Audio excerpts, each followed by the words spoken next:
Universidad Central. Independencia, pluralismo, compromiso. Presenta Actualidad Central. Discusión abierta.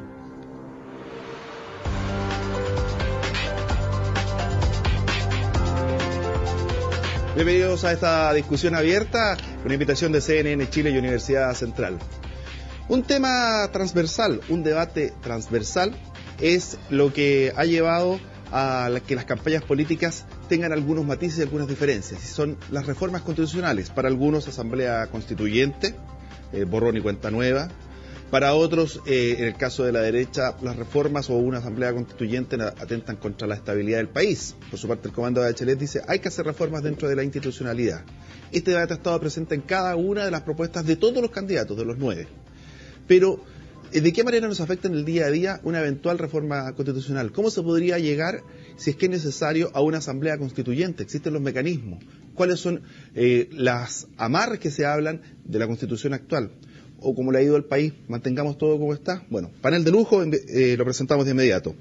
Don Rodrigo Pica, bienvenido, abogado de la Universidad Central, magíster en Derecho Constitucional, profesor de Derecho Constitucional, relator del Tribunal Constitucional. ¿Cómo está? Muy bien, muchas gracias, muy buenos días. Me ocurrió con un cabro este, Carlos Ominami, bienvenido.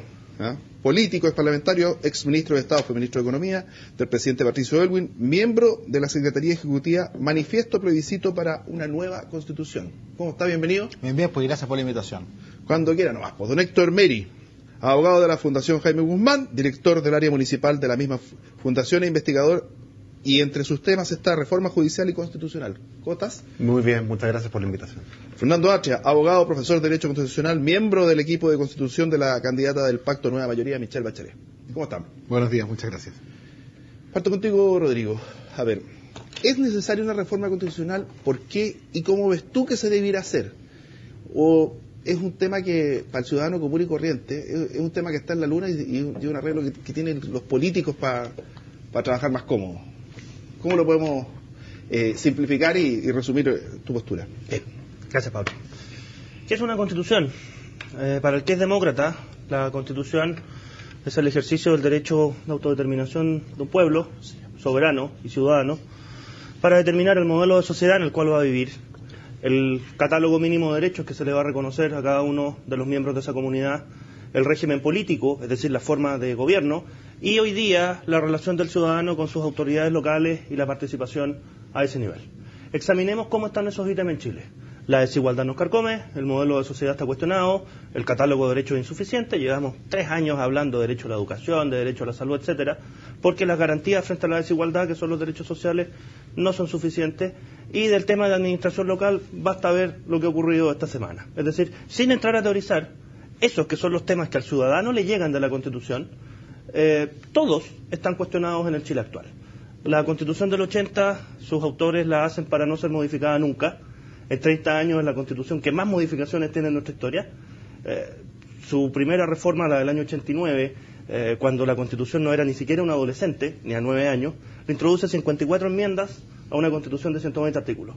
La del año 2005 hace lo propio. Y sin embargo, el modelo de sociedad y el régimen político y el catálogo de derechos en lo medular siguen teniendo los mismos vectores y los mismos elementos esenciales.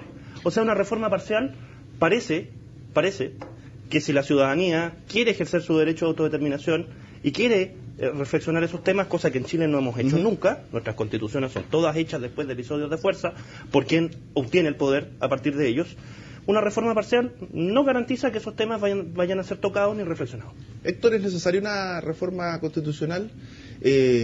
¿Tiene algunos puntos en los cuales, desde el punto de vista tuyo, hay que entrar a meterle mano, entrar a picar, como dicen los albañiles? Esa es la pregunta que tú haces, es el gran tema como ausente a lo mejor del debate concreto. Aquí hay varias ideas, y Rodrigo ha puesto también algunos puntos que son objeto de debate de los últimos 3 años, respecto a los cuales podemos conversar, pero caminos, aquí podemos delinear principalmente 2.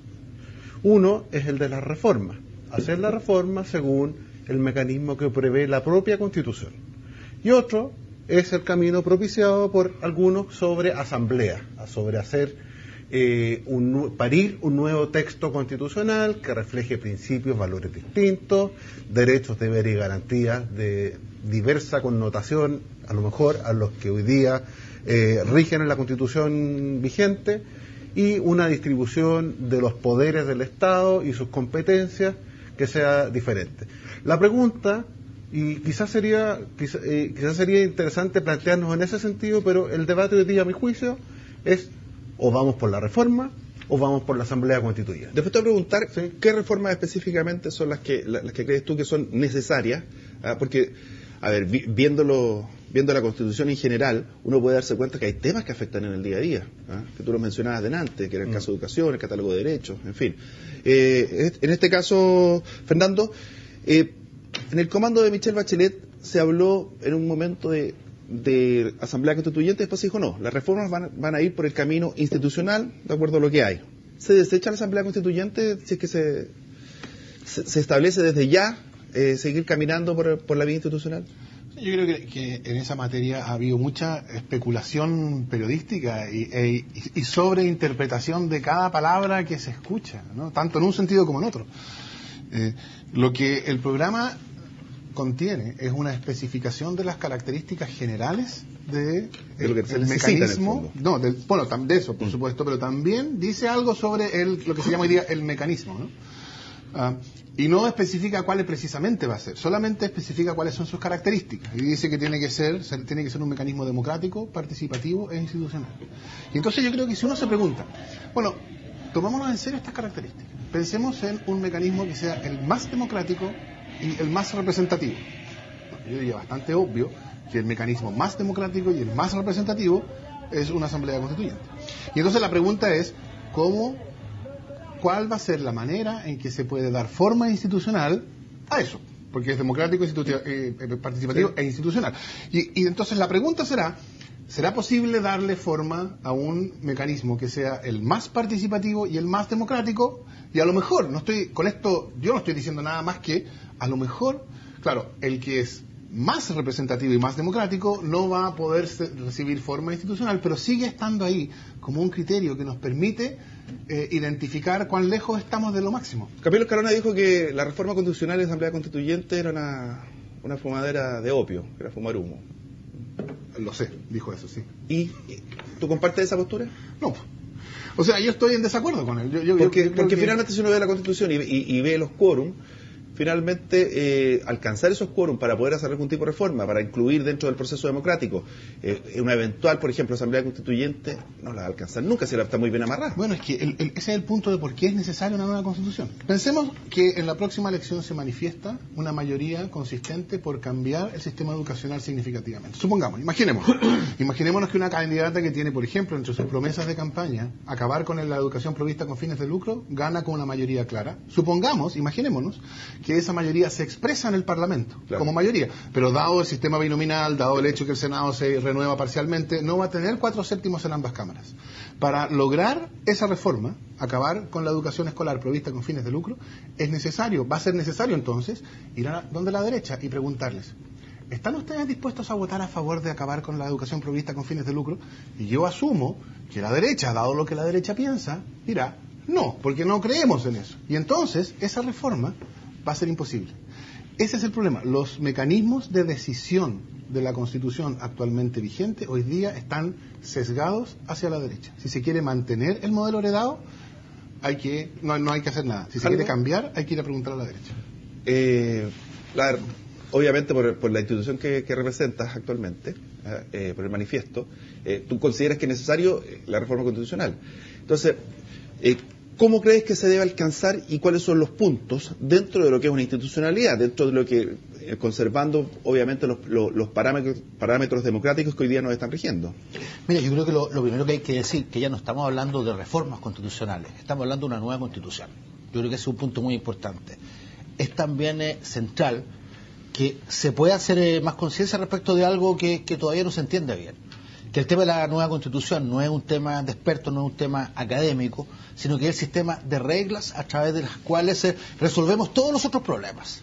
Y yo quisiera hacer la siguiente afirmación. En Chile no hay ninguna posibilidad hoy día de resolver nada importante. Regionalización, educación, equilibrio de poderes, reconocimiento de los derechos constitucionales, reconocimiento constitucional de los pueblos indígenas, tener un Estado con mayores capacidades para sustentar el proceso de desarrollo. Ninguna de esas cuestiones se puede resolver en el marco de las reglas actuales. ¿Es indispensable la Asamblea básica. Constituyente? Entonces, es indispensable una nueva Constitución. Ya. Ahora, yo creo, y en eso yo comparto con Fernando, que la manera universalmente establecida para que las constituciones sean legítimas, para que las reglas sean adoptadas y valoradas por todos, es a través de un debate en el cual todos podemos participar. Y eso es una asamblea constituyente. Ahora, punto de diferencia que yo tengo con Fernando es el siguiente. Cuando se dice en el comando de Michelle Bachelet, mire, vamos a tener un procedimiento que va a ser democrático, participativo e institucional, y yo le diría, era que no. ¿Cómo va a ser? El procedimiento no podría ser autoritario.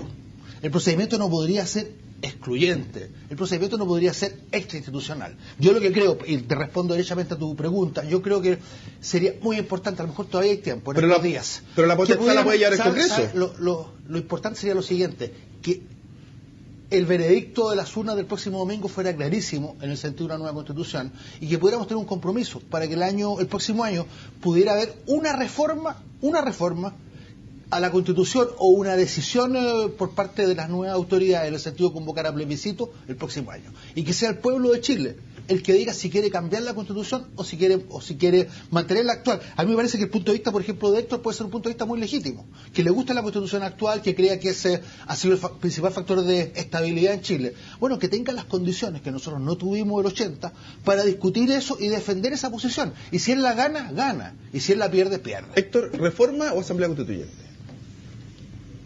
Reforma, la manera de abordar las diferencias, y ahí quizá tomando una de las palabras de Carlos recién enunciadas, el próximo fin de semana son elecciones que nos van a hacer preguntas que son cruciales, son muy importantes, pero no son las que él ha dicho.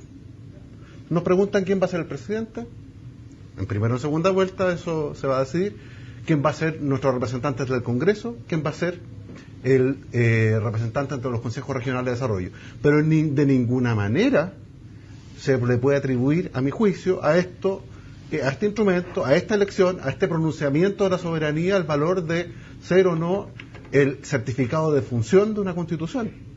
Para eso existen los caminos que se han ideado, si no, no estaríamos hablando de asamblea, no estaríamos hablando de reforma. ¿Tú crees que la Constitución que tenemos actualmente, independiente que nos ha dado estabilidad, es una buena Constitución? Sí, yo creo que sí. Yo creo que hay algunos aspectos en los cuales si revisamos y comparamos... ¿Qué reformarías, por ejemplo? Es que déjame contestarte la pregunta original. Hay un pronunciamiento acerca de materias como principios y valores en el capítulo primero y en el capítulo tercero. Hay una enumeración de derechos y garantías constitucionales que podrán no conformarnos a todos en plenitud, pero constituyen avances sustanciales respecto de los que concebían nuestros textos anteriores. Y existe un mecanismo de distribución de poderes, y ahora contestando un poco más a la pregunta que tú me quieres hacer, que podría estar sometido quizás a alguna decisión. Los poderes del presidente, o si transitamos hacia una república con más poderes para el Congreso, son puntos en los cuales podemos conversar, podemos debatir. ¿Un sistema semipresidencial, por ejemplo? ¿Cómo? ¿Pasaría hacia un sistema semipresidencial? No lo sé. Es que fíjate que ese no ha sido el debate actualmente. El debate y el centro, y me gustaría que el debate fuera el que tú planteas, pero el centro del debate ha estado en el instrumento y no en cuál es la sociedad a la cual nos quieren conducir. Rodrigo. Yo creo que con estos temas los constitucionalistas salimos al pizarrón y no creo que es una discusión técnica. Me parece que si uno mira los programas presidenciales, esta elección es algo más que la elección del jefe de Estado. Hay modelos de sociedad en los cuales se quiere vivir y que recogen la discusión ciudadana de los últimos 4, 5, quizás hasta 10 años. Y eso forzosamente se traduce en la Constitución. Si se quiere hacer reforma educacional, forzosamente se llega al régimen de la libertad de enseñanza. Si se quiere hacer reformas laborales, forzosamente se llega a lo poco que dice la Constitución de sindicalización y negociación colectiva. Si se quiere reforma de la salud y rol del Estado en materia económica y en materia de salud, forzosamente se llega al principio de subsidiariedad. Y esas no son cuestiones técnicas, ni son necesariamente cuestiones de comisiones de expertos. esa discusión, que es lo que le llega al ciudadano en un régimen democrático, es un tema del demos, del derecho de autodeterminación. Entonces, aquí yo digo que los constitucionalistas salimos al pizarrón porque en el fondo estamos demostrando si nos importa la deliberación ciudadana y el ejercicio de autodeterminación de la ciudadanía para determinar las reglas bajo las cuales quiere vivir, o nos importan más las comisiones de expertos porque no creemos en la deliberación ciudadana. El fondo del tema es ese. Y también hay que desmitificar cosas. En Chile siempre se ha enseñado que el catálogo de derechos de la Constitución del 80 es muy bello, es muy completo, etcétera, pero cuando uno lo compara con los 3 tratados de derechos humanos más básicos en nuestra región, que son los 2 universales de la ONU, el de derechos civiles y políticos, el de derechos económicos, sociales y culturales, y el regional, que es el Pacto de San José de Costa Rica, ese es el minimorum que un ser humano debiera tener en cualquier lugar de América en materia de derechos. Nuestro catálogo está debajo de eso, o sea, no es un catálogo ni moderno ni actualizado. El tema que tocaba del régimen semipresidencial. Estamos enfermos de presidencialismo. Se legisla lo que el presidente quiere por vía de iniciativa exclusiva. Cuando el presidente quiere, porque él califica las urgencias. Tenemos un Congreso bicameral que es obvio que en un ejercicio deliberativo lo normal será que las 2 cámaras no piensen lo mismo, si no, no se justifica. Así que todo va a tercer trámite, todo va a comisión mixta, y si sale algo que al presidente no le gusta, lo puede vetar. Es decir, el desequilibrio entre el Ejecutivo y el Legislativo es patente. Por otro lado, el tema del procedimiento de la reforma constitucional es otra cuestión. Vamos al procedimiento, dame un segundito. Yo creo que con Fernando, ¿cómo procedemos? Pero es que antes de eso a mí me gustaría decir un par de cosas sobre lo que se ha dicho. Uno sobre un punto que dijo Carlos, que yo creo que es fundamental, para que se note que esto no es solo una cuestión de, por así decirlo, derechas e izquierdas. El hecho de tener una constitución que tiene estos dispositivos tramposos que permiten que la derecha gane aunque pierda, no es gratis. El efecto que tiene es que hace que el proceso político, el proceso legislativo, sea incapaz de identificar un problema primero, discutirlo y dictar una ley o algo, tomar una decisión al respecto, y que esa decisión solucione el problema. Entonces, es cosa de mirar para atrás. Hoy día estamos discutiendo por algún artículo que salió en CIPER el régimen del financiamiento de las campañas. Pero, perdón, ¿no se discutió esto? ¿No se dictó una ley para solucionar el problema de financiamiento electoral? Y sin embargo, hoy día, no voy a decir que la cuestión está exactamente igual que antes, pero el problema no quedó solucionado. El lobby. ¿No se ha estado discutiendo por años sobre el lobby? Y con esto el punto aquí no es que, es que los de acá o los de allá están haciendo... No, el problema es que el modo en que el proceso legislativo está diseñado hace que el proceso legislativo no pueda hacerse cargo y solucionar problemas. Y entonces, claro, cuando tú le preguntas a Héctor, ¿quiere reforma o nueva constitución? Héctor, era que no, para usar las palabras de Carlos, era que no, dice reforma. Y entonces, ¿cuál es el procedimiento? El procedimiento del artículo 127, dice Héctor, era que no. ¿Por qué? Porque el procedimiento del artículo 127 dice que no hay reforma si uno no va donde la UDI y le pregunta, señores, ¿ustedes quieren o no quieren? Y entonces, ¿qué va a decir la UDI? ¿Queremos educación con fines de lucro? Sí. Queremos fondos solidarios en el auge, otro que se perdió por este tipo de razones. Entonces ellos van a decir, no nos interesa. Y entonces esas cosas, aun cuando estén respaldados por una mayoría, y aun cuando esa mayoría se haya expresado en las elecciones, e incluso si esa mayoría se ha expresado en mayoría en ambas cámaras, incluso a pesar de todo eso, va a ser necesario ir a preguntarle a los que perdieron en la elección si ellos quieren. Y eso, desde el punto de vista de la estabilidad y legitimidad de instituciones democráticas, yo diría, es un grave problema. Héctor fue interpelado. Fue interpelado. Con el debate. Pero obviamente era que no. Era que no. Voy a decir que en una democracia tenemos que buscar la manera de resolver nuestros problemas.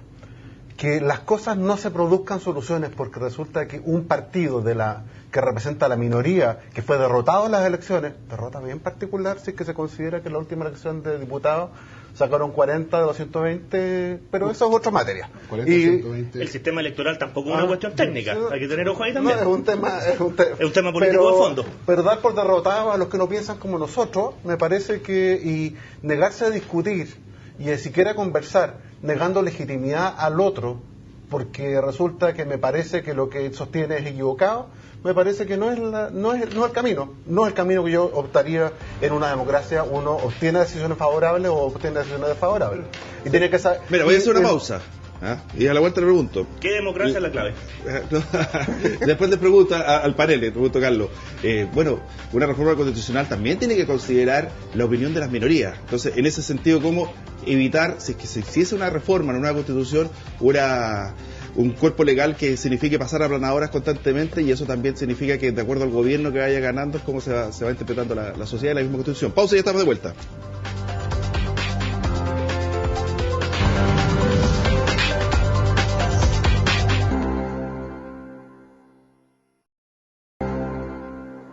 Aquí estamos de vuelta en esta discusión abierta en la actualidad central. Hay unos twitters por ahí, a ver si los podemos ir leyendo, que dice: Constitución se hizo en dictadura, ¿por qué se debe respetar? Eso es lo que está diciendo la Patricia. Después ha sido validada y de hecho se está usando, o sea, la que lo está rigiendo. ¿Ah? ¿Qué otro twitter tenemos? Y Melqui: nueva Constitución se puede hacer en la Cámara con proyecto enviado por el presidente. ¿Se podría llegar a hacer, Carlos Binami, con proyectos mandados desde el presidente algún tipo de...? Derechamente no. Pues yo creo que lo esencial, la Constitución tiene muchas cosas, pero lo más esencial es el derecho a veto que tiene la minoría. Por tanto, entonces, si uno manda un proyecto al Parlamento y hace una comisión bicameral, lo que va a tener es una comisión bicameral binominal, en donde un sector, el minoritario, va a estar permanentemente defendiendo el derecho a ejercer un veto permanente sobre las grandes modificaciones, que es por lo demás la historia de lo que ha ocurrido durante estos 20 años. Pero yo quería hacer una pequeña precisión, volviendo atrás, porque creo que no deja de ser interesante esta vuelta de la historia, lo que está pasando con Evelyn Matei. Ella ha planteado, a mí me parece, un punto fuerte, que es los problemas de financiamiento de campaña, de cómo las cosas se desequilibran esta vez, por primera vez, muy a favor de la concertación en materia de propaganda y en materia de financiamiento. Ahora, quiero sí recordarle a Evelyn Matei que ella y la gente que la acompaña fueron los que se opusieron a que termináramos en el Parlamento con las donaciones de empresas y que termináramos con la confidencialidad en las donaciones. Y esa es la base del problema. Hoy día se dice, no me consta, pero entiendo que es parte del estudio que ha puesto a disposición el CIPER, ¿sí?, que una de las principales donantes para las campañas son las empresas que están vinculadas al proyecto de Idaicen. Eso no es razonable. Eso no es razonable. Entonces, si queremos, creo que este es un buen ejemplo de cómo el Parlamento, en las condiciones en que ha funcionado, que se constituyó durante este periodo, toma decisiones que son malas decisiones producto de este sistema que le permitió a un sector que sentía que tenía una vinculación privilegiada con el mundo empresarial beneficiarse de un conjunto de donaciones, y hoy día eso comienza a invertirse y hay una vuelta fuerte de mano. Ahora, en el tema de la reforma, yo creo que el punto es justamente nueva constitución. A mí me tocó participar, estuve en el Senado durante 16 años y honestamente, creí que a través de un conjunto de reformas íbamos a cambiar la constitución. Yo creí eso.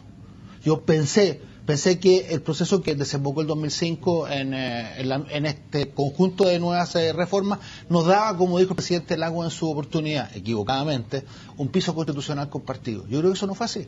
La Constitución sigue siendo una Constitución neoliberal, sigue siendo una Constitución autoritaria, sigue siendo una Constitución centralista y hoy día también en algún aspecto racista, porque como que establece esta idea que los chilenos somos todos hombres blancos. Y el espacio para otros, para los pueblos originarios, simplemente no existe. Entonces, desde ese punto de vista, la diferencia, que también es una forma de exclusión. Por cierto. Entonces, mi Constitución no dice eso. ¿Cómo? Lo que dice él. Entonces, la que yo tengo. Yo hago la siguiente afirmación: es una Constitución autoritaria, no tiene equilibrio de poderes, es centralista, es neoliberal, reduce al máximo el Estado y no le abre espacio, no hay un reconocimiento a los pueblos originarios. Esas son mis 4 definiciones. ¿No dice eso la Constitución? No. Por supuesto que, se hace una serie de afirmaciones las cuales podemos estar en pleno desacuerdo y cuesta jerarquizar y ordenar de cuáles hacerme cargo. Sin embargo, podemos decir algunas. Que es una constitución pétrea que no admite poco menos que ninguna reforma y que institucionaliza un modelo determinado. Es una cuestión discutible. Una constitución que ha sido reformada y que en sus artículos tiene más artículos reformados o más reformas constitucionales que años de existencia, poco menos, es una cosa que viene siendo reformada constantemente desde el año 89, 90, 92, 94. desde que yo trabajo en asesoría legislativa en 2011 tenemos por lo menos 3 reformas constitucionales en materias que pueden ser no de suma importancia, pero eso es justamente la demostración que es una mala constitución. No, porque lo medular sigue intubado esto. El régimen de la educación privada sigue ahí. Perdón por la interrupción. Sí, no, lo que pasa es que régimen económico sigue ahí también. Pensé que era mi turno para hablar. Quiero retomarlo. Podemos tener desacuerdo, y es legítimo que yo sostenga una opinión absolutamente diferente a la tuya o a la de ustedes dos en esta materia.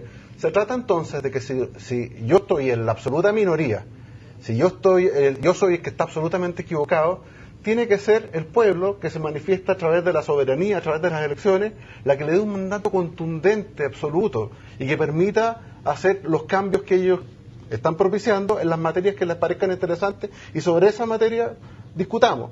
Pero que una constitución que ha sido sustancialmente reformada en algunos aspectos, y podemos no tener a lo mejor un piso compartido, porque no estamos obligados a estar de acuerdo en todos los temas que nos propongamos, pero que la reforma del 2005 fue un avance sustantivo en muchas materias, yo no estoy dispuesto a negarlo. Yo estoy dispuesto a afirmar que la introducción de los principios de probidad, de transparencia, que las reformas al catálogo de derechos, que podrá no ser suficiente. Oye, ¿una asamblea constituyente no generaría, por ejemplo, un alto nivel de incertidumbre económica, un alto nivel de asimilación de la gente a las experiencias que se han vivido últimamente en otros países? O va a estar marcado por la forma en que se genere o nazca esta asamblea constituyente, porque tampoco está definido un mecanismo de cómo convocamos una asamblea constituyente, quiénes la componen, cuánto tiempo tiene para actuar, en fin, todo el marco regulador. Yo creo, ahí Pablo no hay voy contigo, después voy a seguir con el panel. Ahí Pablo, yo creo que no hay que caer en el fetiche ni en el miedo a lo desconocido. En Chile nunca hemos sabido lo que es una asamblea constituyente, quizás por eso se le tiene tanto miedo, y quizás por eso en el otro lado del péndulo del debate, a veces también se cae en lo que, con un poco de sarcasmo, voy a denominar el error metodológico de Chicago. Así como en la Escuela de Economía de Chicago creen que todo se va a arreglar por instaurar el mercado, porque el mercado lo arreglaría todo, en Chile también hay quienes plantean que por llamar a una constituyente se va a arreglar todo solo. Básicamente porque no sabemos lo que es una constituyente, y porque hablar de constituyente también encierra muchas falacias. Totalmente podría ser una falacia que una constitución podría arreglar ciertos problemas, como por ejemplo lo que es la desigualdad. Uno dice, mira, ¿sabes? Con constitución nueva se acaba la desigualdad. No va por ahí. Ahora, eso sí, un catálogo de derechos sociales que a nivel legislativo tengan garantías efectivas es la gran defensa frente a la desigualdad que el ciudadano que está en situación de marginalidad puede tener. Ahí el catálogo de derechos, en materia de derechos sociales, cumple una función que es muy relevante. Ahora, hablar de constituyentes es hablar de muchas cosas. Alguien puede estar pensando en la constituyente boliviana, que fue la refundación del Estado a partir del problema étnico. Alguien puede estar pensando en la constituyente colombiana. Pero genera, por ejemplo, incertidumbre económica al cambiarle el rol subsidiario del Estado, por ejemplo. O sea, estoy yendo a un tema que eventualmente podría ser temporal mientras se produce. Muchachos. Es que yo creo que esto de la incertidumbre... tienes una cantidad enorme de supuestos que se mantienen ocultos. Porque, ¿en qué sentido el hecho de continuar con una constitución que está produciendo cada vez más una deslegitimación de las formas de política representativa? Porque yo creo que es tapar el sol con un dedo negar eso. ¿No? Bajo las instituciones que tenemos, como fruto del hecho de que la institucionalidad, por estos cerrojos, impiden que las demandas que surgen de la discusión pública se canalicen. Entonces la demanda de gratuidad en la educación, la demanda de fin al lucro, la demanda de municipalización, todas esas demandas quedan afuera. Y como no pueden ser canalizadas, eso produce deslegitimación. Entonces si, supongo yo nunca lo he hecho, nunca lo he tenido, pero si yo fuera alguien que toma una decisión en una empresa minera que tiene que pensar a 20 o 30 años y no en 3 años más, bueno, a mí me preocuparía, y esto yo no lo digo como una amenaza, porque ¿quién voy a ser yo para amenazar? Nada, sino como una cuestión de hecho. A mí me preocuparía ver una institucionalidad que está progresivamente deslegitimándose. Pero yo quiero reaccionar a un par de cosas que se habían dicho antes también. Héctor dice esto de que si tenemos un desacuerdo, bueno, que se manifieste ese desacuerdo en las elecciones y que veamos qué pasa. Y bueno, eso es exactamente lo que no puede pasar en Chile hoy día. Lo dijo, no lo digo yo, lo dijo el presidente de la UDI. Cuando él explicaba por qué no iba a ser candidato al Senado e iba a ser candidato a la reelección en la Cámara, él dijo, tenemos que ir a la elección a cuidar los 4/7. ¿Qué quiere decir cuidar los 4/7? Quiere decir, tenemos que ir a la elección a perder, no importa que perdamos. O sea, que saquemos menos de la mitad, eso no importa. Lo que sería grave es que sacáramos menos de 3 séptimos. Claro. Porque en ese caso no podríamos bloquear las reformas que quiere la nueva mayoría. Necesitamos 3 séptimos más 1, o sea, algo así como... Por eso yo te podría decir es lo que yo necesito para cuidar en aquello que creo que sirve. Bueno, porque la Constitución le permite bloquear leyes a quienes pierden y a quienes tienen la minoría. Entonces, para la derecha, ellos dicen, vamos a las elecciones a perder. Si perdemos, en la medida que tengamos 3 séptimos más 1, ganamos. Oye, antes de irme a la pausa, te tengo que ir a la pausa. Carlos Binami, te dejo plantear la pregunta. ¿Es necesario, es urgente hacer esta reforma constitucional, por ejemplo, en un contexto de crecimiento económico? Ahí le pregunté al economista. Okay. Pausa y volvemos.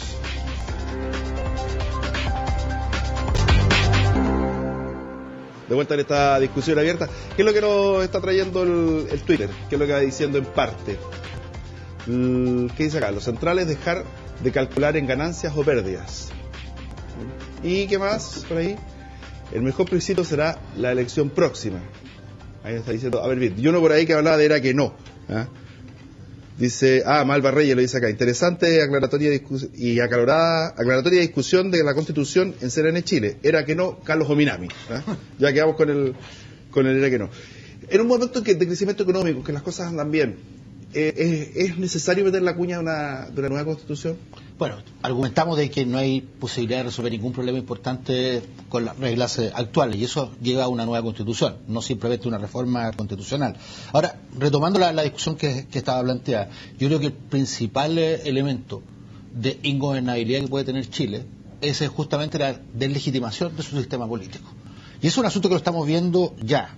Hoy día en Chile la gente aprendió algo que es bien delicado, que es que los problemas no se resuelven en el sistema político, los problemas no se van a resolver porque la autoridad no está en condiciones de resolver los problemas. La gente hoy día no va a pedirle a sus diputados, a sus senadores que se hagan cargo de tal o cual problema. ¿Qué es lo que hace la gente? Se va a la calle.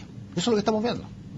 Y eso te da los temas de la basura en Valparaíso, te da los temas de los consultorios, porque los trabajadores, la gente de regiones no tienen otro mecanismo que salir a presionar de esta manera. Y eso, si toda la gente busca resolver sus problemas de esa forma, lo que tenemos es ingobernabilidad. Y eso es lo que se puede venir. Si no somos capaces, desde el sistema político, de abrir paso a un proceso de cambio. Si por el contrario, lo que prima es la posición conservadora, si lo que prima es el atrincheramiento, si lo que prima es también la visión que existe dentro de la concertación, dentro de la nueva mayoría, y que finalmente lo que hay que hacer son ciertas reformas, que esto de la nueva Constitución es más bien un discurso para la galería, porque finalmente el procedimiento, que es fundamental para poder cambiar las cosas, se va a mantener en un plano ambiguo. Yo creo que ese es el peor favor que se le puede hacer a la gobernabilidad de Chile. Héctor, siendo objetivo, estamos con una presión social tremenda, que se manifiesta en las calles, en las marchas, tremenda, y además en proporción a lo que es Chile también. O sea, sabemos que hay presiones sociales mucho más grandes, con muertos en otras latitudes. Vimos la salida de los estudiantes a la calle, estamos viendo ahora, por ejemplo, el tema municipal, que está referido en la misma Constitución también. Entonces, algo tiene eventualmente esta Constitución que hay que arreglar, ¿o no? No. O sea, pensemos en arreglos, pero mi no está apuntado a lo siguiente. Pareciera, cuando escuchamos a los panelistas, o cuando vemos Twitter, o cuando vemos algunos comentarios demasiado vehementes, que estamos sumidos en la total ingobernabilidad, que estamos al borde de una guerra civil. La Asamblea Constituyente, así como dijo un candidato a un plebiscito hace varios años atrás, me recuerda este discurso como yo, el caos. O tenemos asamblea, o si no, este país se verá sumido en el caos más grande. Y esa es una afirmación que, perdónenme, yo puedo perfectamente debatir. ¿Tenemos problemas? ¿Dónde están los problemas? Discutámoslos, pongámoslos en una agenda. Si son lo suficientemente fuertes para obtener un tremendo mandato en las próximas elecciones, propiciemos las reformas que van por esa vía, pero me parece que poner los términos en que poco menos que este país se está cayendo a pedazos, más todavía cuando uno tiene la posibilidad de comparar lo que ha ocurrido con reformas en otros países de la región. Yo estuve en Bolivia hace 3 semanas atrás por razones de trabajo y me tocó ver cómo el modelo chileno la combinación de resultados económicos, modelo institucional, es respetado. Quizá más que las críticas más vehementes que uno se ha acostumbrado a escuchar, es como si viviéramos poco menos en un país sin instituciones. No es el caso, y desde ese punto de vista el tema de la observación, Héctor, una muy cortita. decirle, mira, yo estoy de acuerdo de que Chile no se está cayendo a pedazos. Estamos de acuerdo en eso. Lo que le digo a Héctor, ¿para qué tienes que esperar a que el país empiece a caer a pedazos para hacer los cambios que hay que hacer? No, lo que hay que es darnos un sistema de reglas en el cual todos estemos de acuerdo y que sea el producto de una deliberación inteligente y democrática entre nosotros, cosa que no es la reglas del sistema. Las reglas del sistema sobre las cuales usted operó como autoridad de un gobierno no existen, no son funcionales, son ilegítimas. Eran las que eran y había que respetarlas. Juramos cuando uno asume un mandato parlamentario. Y hoy día no hay que respetarlas. Asume, no, yo creo que hay que cambiarlas dentro de los mecanismos que nos permitan. Claro, pero una reforma para dar una nueva constitución, no simplemente para retocar la actual. Yo quiero retocar un punto. Yo no he escuchado hablar de riesgo de guerra civil, ni de caos versus constituyente, ni nada que se parezca. De hecho, he escuchado hablar lo contrario, que si hay constituyente va a haber caos y hay que salvar el orden, sin ánimo de caricaturizar. Y creo que hay algo en lo cual no nos hemos detenido. En Chile hay una demanda de legitimidad enorme respecto de las instituciones, porque el ciudadano percibe un déficit de legitimidad. Ahora, esta no es la típica crisis en nuestro subcontinente latinoamericano, porque al mismo tiempo en Chile no hay crisis de gobernabilidad, es decir, tenemos una gobernabilidad que está asegurada, pero hay una crisis de deliberación ciudadana, sea real o no sea real, es lo que el ciudadano percibe. Ya hay una demanda de legitimidad a las instituciones sin crisis de gobernabilidad. ¿Qué tanta demanda puede haber cuando tú ves las encuestas y el 50% de los chilenos, al menos de los que tienen la posibilidad de voto, no están ahí con la elección? Porque no creen en el sistema. Ahí está la demanda de legitimidad, justamente. Cuando el ciudadano se niega a participar. No, cuando el ciudadano percibe que no saca nada con ir a votar, porque el sistema no es capaz de resolverle sus problemas, justamente la crisis de legitimidad está ahí y ahí está la demanda. ¿No saca nada con ir a votar o no lo considera necesario? Bueno, habría que preguntarle a cada uno, yo creo que hay un poco de todo. Ahora, porque los países cuando son estables, cuando están avanzando, cuando les está yendo bien, la participación en las votaciones es bajita. Tú cuando transformas el voto en voluntario, la participación siempre baja. Ahora, hay un tema puntual y corto. La legitimidad de las instituciones es una de las principales garantías de paz social. Y en Chile hay una demanda de legitimidad de las instituciones. Hacer caso omiso de eso o tratar de tapar el sol con los dedos, desde esa perspectiva, es un ejercicio torpe y es un ejercicio inmaduro para el que quiera hacerlo conceptualmente o simplemente no creer en el régimen democrático. Fernando, yo quiero decir aquí dos cosas. La primera es que yo creo que supongo que para cualquier persona que observa esta discusión es relativamente evidente que algo bien peculiar, que cuando la objeción es que la Constitución es tramposa y que tiene estos cerrojos que benefician a la derecha, ¿quiénes son los que dicen, no, si no hay trampa alguna? Bueno, la Fundación Jaime Guzmán y el Instituto Libertad y Desarrollo. O sea, yo casi diría, si la Constitución no es tramposa, uno esperaría que alguien más que la Fundación Jaime Guzmán y Libertad y Desarrollo los reconocieran, ¿no? O lo defendieran públicamente. O sea, ese hecho, el hecho de que sean ellos los beneficiados por las trampas, quienes son los que defienden la ausencia de trampa, yo diría es suficientemente explícito. Pero me quiero referir por último a lo que decía Héctor sobre la experiencia latinoamericana. Porque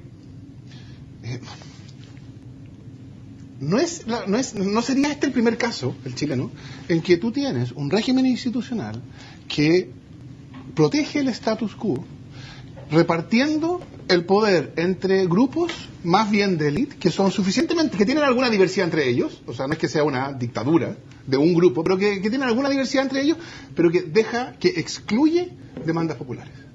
No, o sea, yo creo que esta es la historia, o parte de la historia, o un aspecto de la historia de lo que pasa en Colombia, de lo que pasa en Venezuela, de lo que pasa en Bolivia, eso. Y entonces, claro, ¿qué es lo que pasa? Ese arreglo, esa distribución, ese corsé institucional diseñado para que las decisiones sobre el país las tomamos nosotros y la calle se queda afuera, eso funciona y logra dejar afuera a la presión popular por algunas décadas. La experiencia latinoamericana muestra hasta cuándo, hasta que por alguna razón deja de poder hacerlo. Y entonces pasa, bueno, lo que tiene que pasar nomás. Y entonces, en alguna manera, esta situación de negación en la cual están quienes dicen, no, si esto es precisamente al contrario, es demostración de estabilidad, el hecho de que la gente no vota porque está diciendo que bien estamos. Eso es, diría yo, en las circunstancias actuales, negación.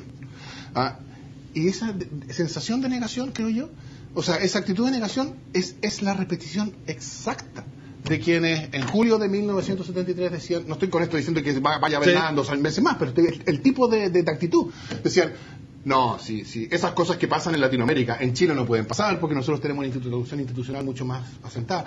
Las instituciones políticas tienen condiciones de estabilidad. Y entre esas condiciones de estabilidad está el que puedan procesar las demandas populares, no inmediatamente, por supuesto, pero sí con cierta fluidez. Cuando eso no se puede, se empieza a acumular presión en la forma de deslegitimación. Dame un segundito. Vuelvo contigo porque fuiste interpelado. Aquí se puede...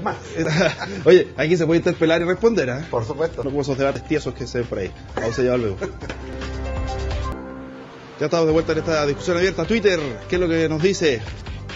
Pablo de la Peira, costo político y social es considerar asamblea fuera de márgenes jurídicos, se dice Pablo de la Peira. Fue alumno suyo, señor Meri, profesor Meri. Gente que quiere nueva constitución, los que la niegan, ¿viven en otro mundo? Esa es la pregunta que hace Sandra. Sandra, yo estoy aquí. Ya, dele nomás, usted estaba con la palabra. A ver, sí, fui interpelado una vez más en este amistoso debate. Pero antes de responder la interpelación, una cosa que quizá no dejamos cerrado suficiente de tu pregunta hace un rato. Yo creo que, así como dije hace un rato,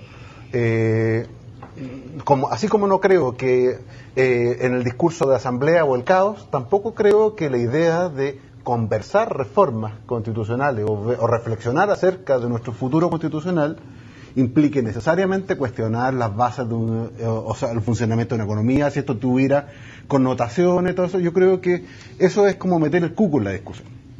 Conversemos acerca de lo que nos divide y veamos lo que podemos llegar a acuerdos, pero no por el hecho de conversar acerca de esas materias, poco menos que se va a retraer la inversión extranjera o vamos a exponernos a inestabilidad económica. Yo en eso les concedo el punto. Y me parece que no hay que jugar en las campañas del terror en ese sentido. Ahora, sobre que somos Libertad y Desarrollo y la Fundación Jaime Guzmán, las únicas dos personas de este país que pensamos que la Constitución no es tramposa, me parece que es un argumento tramposo. Es suponer que yo puedo decir y puedo sostener como un mantra permanentemente y convencerme que la Constitución es tramposa, y un día me voy a levantar y voy a terminar convenciéndome que es tramposa, y que haya dos personas en este país o dos instituciones que piensen que no me deslegitima en absoluto, ni significa en absoluto que somos los férreos defensores o los custodios del fuego sagrado de nada. Simplemente es tratar de reflexionar desde el punto de vista o de poner el tema en términos de conversemos acerca de cuáles son los puntos. Pero aquí parece que para ti sería el punto que habría que poner en primera instancia sobre la mesa. Mejoramiento quizá de los procesos legislativos y del rol del presidente de la República y del Congreso en cada uno de... Pero por ejemplo, el rol subsidiario del Estado con respecto a... No, me parece que no se trata de un tema siquiera de economía, se trata de un tema de la libertad de las personas. El rol subsidiario significa que el Estado debe contribuir. El rol subsidiario no significa que el Estado debe retraerse de toda actividad y dejar a las personas en el páramo. El rol subsidiario del Estado significa que el Estado le corresponde en la búsqueda del bien común, el apoyar a las personas y respetar la libertad de las personas. Cuando me dicen el discurso, la supresión del lucro, detrás de eso hay otro programa probablemente que podemos dedicar a todo eso, pero cuando se trata de suprimir la subsidiariedad significa suprimir la libertad de las personas, la libertad de los padres para elegir la educación de los hijos, la libertad de los emprendedores para perseguir legítimamente o desarrollar una actividad legítima en lo educacional. Pongamos la discusión en esos términos, no pongamos la maldad en lo que sostiene. Fernando Atria, ¿esta Constitución protege la libertad de las personas? Espérame, es que aquí hay una cosa bien curiosa. Por supuesto, yo nunca he dicho que hay maldad del otro lado. Lo que hay del otro lado es, por una parte, una comprensión distinta de lo que es justo y lo que es injusto, que yo creo que es equivocado, así como ellos creen que lo que yo creo es equivocado. O sea, hay simetría ahí. Y por otra parte, hay defensa de mecanismos institucionales que les permiten que estemos viviendo conforme a sus ideas, a pesar de que, salvo la elección presidencial del 2010, ellos han perdido todas las elecciones desde el 90. Eso es lo que hay, no hay maldad. Pero a mí lo que me sorprende es que yo entiendo que la gente de la UDI o de la Fundación Jaime Guzmán cree en el principio de subsidiariedad. Yo lo entiendo, yo estoy en desacuerdo con ello, por lo menos con la manera en que se ha entendido el principio de subsidiariedad en Chile. Pero entiendo que es una comprensión política. Lo que yo creo que, pero yo no puedo pretender que ellos entonces abandonen el principio de subsidiariedad en nombre de la democracia. Pero eso es exactamente lo que ellos pretenden. Ellos pretenden que, por ejemplo, que si tú le preguntas, debería el régimen constitucional, ojo, no las decisiones legislativas, debería el régimen constitucional dejar de estar basado en su creencia respecto del principio de subsidiariedad. La respuesta es no, porque eso es libertad. Claro, yo entiendo que ellos crean que la subsidiariedad es libertad. Eso es ser de la UDI, entre otras cosas. Pero ¿cómo pueden ellos pretender que el resto de los chilenos, los que no creen eso, acepten ese argumento? O sea, yo tengo que decir, en realidad el principio de subsidiariedad tiene que mantenerse en la Constitución porque es libertad. No, yo no creo eso. Entonces, la Constitución precisamente lo que debería contener es lo que forma parte de ese aspecto fundamental en el cual los chilenos estamos de acuerdo. ¿Cómo se distingue eso? ¿Cómo podemos hacer la lista de esas cosas en que todos los chilenos nos reconocemos y dejamos afuera para la discusión política precisamente todas esas otras cosas en las cuales los chilenos estamos en desacuerdo? Bueno, esa es la idea de una asamblea constituyente o de algún proceso de reforma de ese tipo. Carlos Minami, cámara 5, toda suya, tiene 30 segundos, lo que quiera. No, decirle a la gente, tenemos una elección en pocos días más.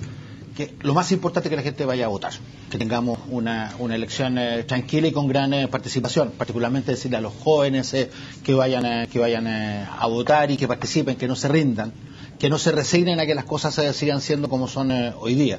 Yo espero además que tengamos una segunda vuelta, que esa segunda vuelta permita profundizar el debate. Lo que hemos tenido hasta ahora es un debate bastante preliminar, precario. Yo quisiera un debate más profundo en donde se puedan despejar ambigüedades y en donde se pueda generar una verdadera nueva mayoría, no para administrar el poder, una verdadera nueva mayoría para cambiar la Constitución a través de una asamblea constituyente. Héctor, la cámara 6, toda suya. Comparto la invitación de Carlos, vaya a votar, vaya el próximo domingo a votar, y la mejor manera de hacer que funcionen nuestras instituciones es que las personas participen. La participación es esencial. Y desde ese punto de vista, veamos en que si lo sensato es acudir a la Asamblea Constituyente o confiemos en que nuestros representantes lleguen a acuerdos sobre las materias que realmente requieren una reforma y un progreso en nuestro sistema institucional a través de la institucionalidad, no por vías paralelas. Don Fernando Atria, toda suya la cámara 6. Bueno, yo creo que... 5, me corrigen acá. La cuestión es, como decía Carlos, estamos a una semana de una elección que yo creo que es, diría yo, la elección más importante desde el año 90. Es la primera vez que que la discusión ha alcanzado niveles más profundos en términos de qué es lo que, cómo queremos todos vivir. Y entonces es una elección que yo creo que es importante. Hay una posibilidad de que en esa elección se exprese un deseo o un mandato de cambiar en algunos aspectos significativos la forma en que estamos viendo.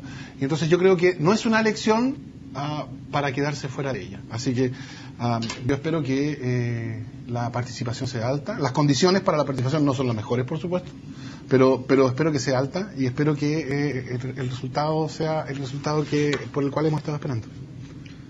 Rodrigo, la cámara 6, toda tuya. Temas ciudadanos, los temas que hemos discutido hoy día en una democracia como queremos que sea la chilena, desarrollada y dinámica, debieran ser temas del ciudadano, un ciudadano ilustrado en un país con educación cívica, con conciencia y con ciudadanía empoderada. No debieran ser temas de expertos y no debieran ser temas de discursos mesiánicos que caen en un terreno de falta de conciencia. Necesitamos una ciudadanía empoderada que sepa que estos son los temas que le tocan, que sepa que estos son los temas del derecho de autodeterminación, el modelo de sociedad en el cual se quiere vivir, el régimen político que se quiere tener y los derechos a los cuales se aspira y se quieren ejercer.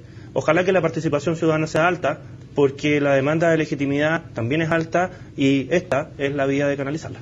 Señores, muchas gracias por habernos acompañado. Usted en la casa. Le hago una pregunta, mire, fíjese. ¿Cuál es el mejor equipo de Chile de fútbol? Tenemos un consenso. Tenemos un consenso. ¿La U para todos? Unánime. Unánime. Estamos todos de la U. No, para que no digan que en la tele van a puro pelear, también hay consenso. Somos todos de la U, estos señores. ¿Y cuál es el peor equipo de Chile? ¿El que menos les gusta? No lo digan, ya sé cuál es. Estamos claros. Muchas gracias por habernos acompañado en esta discusión abierta acá en Actualidad Central. Hasta el próximo fin de semana. Universidad Central, Independencia, pluralismo, compromiso. Presentó Actualidad Central. Discusión abierta.